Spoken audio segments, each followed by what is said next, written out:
So, Memorial Day, right? It's a day for solemn remembrance, for honoring the brave men and women who died in service to our country. It's also, as it happens, a darn good excuse for a picnic. When you think Memorial Day, you think burgers, hot dogs, water balloon fights. But hey, I'm not here to judge. After all, who am I to argue with tradition?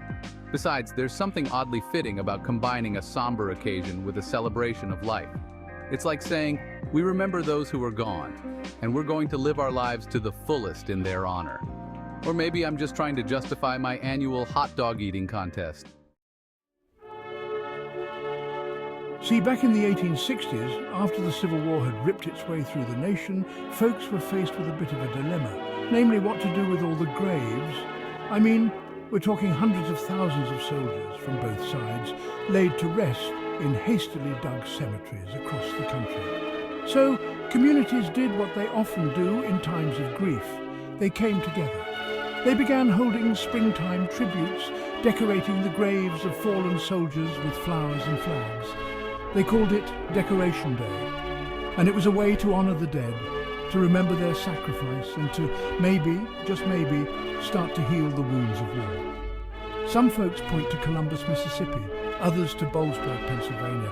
Heck, there are even claims that it all started with a group of formerly enslaved people in Charleston, South Carolina. And you know what? They might all be right. Because here's the thing about history. It's messy. It's not always a straight line from point A to point B.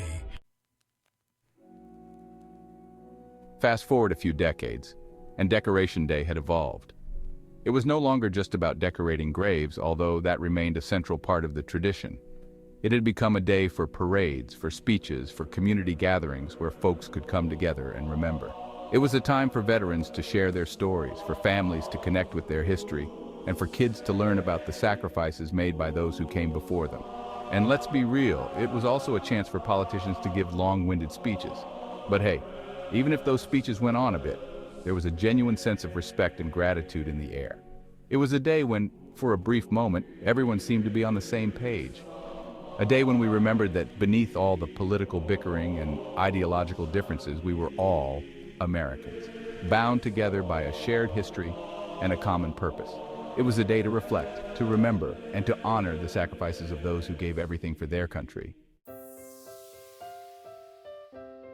Now, I'm not saying that Memorial Day hasn't changed over the years. It has, in ways both big and small. For one thing, it's no longer officially called Decoration Day. In 1967, it was renamed Memorial Day, and the last Monday in May was designated as a federal holiday. This not only gave everyone a 3-day weekend, but also helped to solidify Memorial Day's place in the national consciousness. And as the years passed, the way we celebrate Memorial Day has continued to evolve. The parades might be a little smaller, the speeches a little shorter, but the underlying sentiment remains the same. It's a day to remember those who made the ultimate sacrifice, to honor their memory, and to reflect on the freedoms we often take for granted. Because here's the thing about Memorial Day. It's not just about the past, it's about the present too. It's about remembering that there are still men and women out there right now, putting their lives on the line for our country. It's about honoring their service, their sacrifice, and their willingness to stand up for what they believe in, even when it means putting themselves in harm's way. It's easy to get caught up in the hustle and bustle of everyday life, to forget about the sacrifices being made on our behalf. It's easy to take our freedoms for granted, to assume that they'll always be there. But Memorial Day is a reminder that freedom isn't free. It comes at a cost, and that cost is borne by the brave men and women who wear the uniform. So, how do we honor that sacrifice?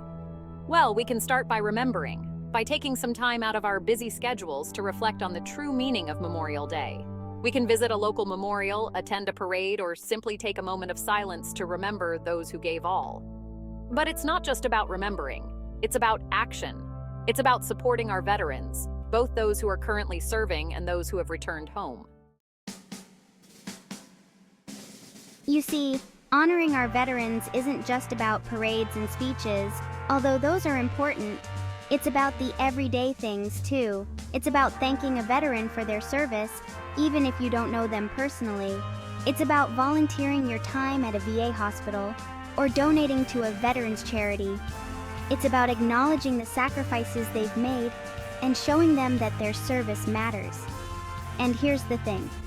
You don't have to wait until Memorial Day to do these things. Every day is an opportunity to show our veterans that we appreciate their service and sacrifice. Every day is an opportunity to make a difference in their lives. Now, if you'll excuse me, I think I hear a hot dog calling my name. But before I go, I'll leave you with this thought. Memorial Day isn't just a day on the calendar, it's a state of mind.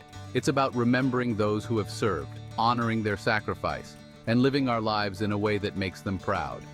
It's about carrying the torch of freedom forward, so that future generations can enjoy the same liberties that we often take for granted. So go ahead, enjoy that barbecue, relax by the pool, and soak up the sun. But as you do, take a moment to remember why we celebrate Memorial Day in the first place. Remember to like, subscribe, and hit that notification bell so you can know when I post more content for you. Bye for now and enjoy Memorial Day.